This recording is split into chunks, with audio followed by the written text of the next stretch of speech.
ఓం గం గణపతయే నమః. మనం 32 రూపాలు గణపతివి తెలుసుకుంటున్నాం కదా. నిన్న మనం బాలగణపతి రూపాన్ని తెలుసుకున్నాం. ఇవాళ తరుణ గణపతి రూపం ఎలా ఉంటుంది అని తెలుసుకుందాం. ఈ రూపంలో స్వామి ఎర్రని కాంతితో యవ్వన తేజస్సుతో 8 చేతులతో దర్శనమిస్తాడు. ఈ రూపం ఆయుష్షు శక్తిని ఇస్తుంది. అంటే మనకి ఆయుష్ ఆరోగ్యం అన్నీ ఇస్తుందన్నమాట. ఈ రూపం విశేషాలు ఏంటో చూద్దామా మరి. శరీర వర్ణన చూస్తే మధ్యాహ్నం సూర్యుని వలె ప్రకాశించే ఎర్రని రంగు. చేతుల సంఖ్య చూస్తే 8 చేతులు ఉంటాయి. ఆ చేతుల్లో ఏమేమి ఉంటాయో తెలుసా? దంతం, జామపండు, చెరుకుగడ, అంకుశం, మోదకం, వెలగపండు, వరికంకులు, లేకపోతే జొన్న కంకి, వల అంటే పాసం మొదలైనవి ఉంటాయన్నమాట. ఈయన్ని పూజిస్తే మనకు వచ్చే ఫలితం ఏంటంటే ఏ కష్టం మన తట్టుకోలేని కష్టాలు కూడా ఆయన అన్ని ఆటంకాలు తొలగిస్తారన్నమాట. బుధవారం నాడు సంకటహర చతుర్థి నాడు ఈ పూజ చేసుకుంటే ఈయనకి పూజ చేసుకుంటే మంచిది. యువతకు జ్ఞాపక శక్తి అంటే చదువుకునే వాళ్ళకి జ్ఞాపక శక్తిని అందిస్తాడు, ఉత్సాహం కలిగిస్తాడు. తరుణ గణపతి యొక్క ధ్యానం శ్లోకం చూద్దామా ఇప్పుడు. పాశాం కుశా పూప కపిత్థ జంబూ స్వదంతశాలీ క్షుమయుం కరాగ్రైః తరుణారుణాభం శశినాథ బాలం తరుణ గణేశం శరణం ప్రపద్యే. దీనికి అర్థం కూడా చూద్దామా. పాశ, అంకుశ, అపూప, కపిస్థ, జంబు అంటే తన చేతిలో పాశము, అంకుశము, అపూపము అంటే మోదకం కుడుములు, కపిత్థ అంటే వెలగపండ్లు, జంబు అంటే జామపండు లేదా నేరేడి పండు. ఈ రెండిట్లో ఏదన్నా తీసుకోవచ్చు. స్వదంతశాలి ఇక్షుమయం తన విరిగిన దంతము, శాలి అంటే వరికంకి, ఇక్షు అంటే చెరుకుగడ ధరించి ఉంటాడనమాట. కరాగ్రే వీటిని తన 8 చేతుల అగ్రభాగములలో కలిగి ఉన్నాడు. తరుణ అరుణ ఆభం ఉదయకాలపు సూర్యుని వలె ఎర్రని దేహకాంతి గలవాడు. శశినాథ ఫాలం అంటే నొసటిపై చంద్రుని ధరించినవాడు.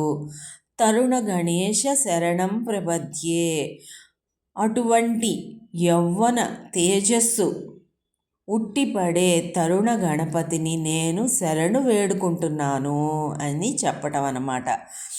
దీనికి జపసంఖ్యా విధానం ఏంటంటే ఉత్తమ రోజులు వచ్చేసి ప్రతిరోజు ఉదయం లేదా బుధవారం మరియు సంకటహర చతుర్థి రోజున జపించాలి. సంఖ్య వచ్చేసి కనీసం 3 సార్లు, 12 సార్లు లేదా 108 సార్లు పఠిస్తే మనం అనుకున్న అన్నీ కూడా నెరవేరుతాయి. తరుణ గణపతి రూపం కేవలం పూజ కొరకే కాదు, దాని వెనుక లోతైన ఆధ్యాత్మిక మానసిక సందేశాలు ఉన్నాయి. అవేంటో కూడా చూద్దాం మనం. నిరంతర ఉత్సాహం మరియు యవ్వనం. ఈ గణపతిని పూజిస్తే ఏ సందేశం? తరుణ అంటే యవ్వనం. ఇది శారీరక వయస్సును మాత్రమే కాదు, మానసిక ఉత్సాహాన్ని సూచిస్తుంది. ఆధ్యాత్మికత. సాధకుడు తన ఆధ్యాత్మిక ప్రయాణంలో ఎప్పుడూ అలసిపోకుండా ఒక యువకుడి లాంటి పట్టుదలతో కొత్త ఉత్సాహంతో ముందుకు సాగాలని ఈ రూపం చెప్తోంది. సృష్టి మరియు సమృద్ధి అంటే చేతిలోని వస్తువులు గురించి మనం చెప్పుకుందాం. స్వామి చేతిలో ఉన్న వరికంకులు అంటే శాలి, చెరుకుగడ ఇక్షు, వెలగపండు, జామపండు ప్రకృతి యొక్క సమృద్ధిని, పచ్చదనాన్ని సూచిస్తున్నాయి. ఆధ్యాత్మికత. భగవంతుడు సృష్టికి అధిపతి. ఆయన్ను నమ్ముకుంటే జీవితంలో ఎప్పుడూ భోగభాగ్యాలకు, ఆహారానికి లోటు ఉండదని నమ్మకాన్ని కలిగిస్తుంది.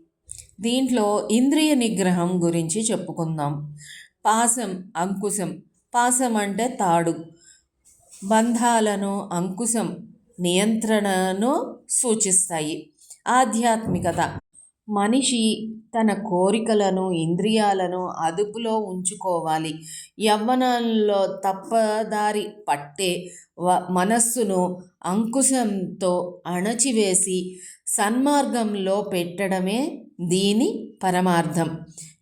మనకి విరిగిన దంతము, మోదకము జ్ఞాన సాధనకు చూపిస్తుంది. విరిగిన దంతం త్యాగానికి, మహాభారతం రాయటానికి స్వామి ఆ దంతాన్ని విరిచారని, మోదకం జ్ఞానానికి ప్రతీక. ఆధ్యాత్మికత ఎలా ఉందంటే, కష్టపడితేనే అంటే త్యాగం చేస్తేనే మధురమైన జ్ఞానఫలం మోదకం లభిస్తుందని ఈ రూపం మనకు బోధిస్తుంది. లలితా సహస్రనామంలో దీన్ని అనుసంధానం చేసుకుంటే, తాంత్రిక శాస్త్రాల ప్రకారం తరుణ గణపతిని పూజించడం వల్ల కుండలిని శక్తి జాగృతం అవుతుంది.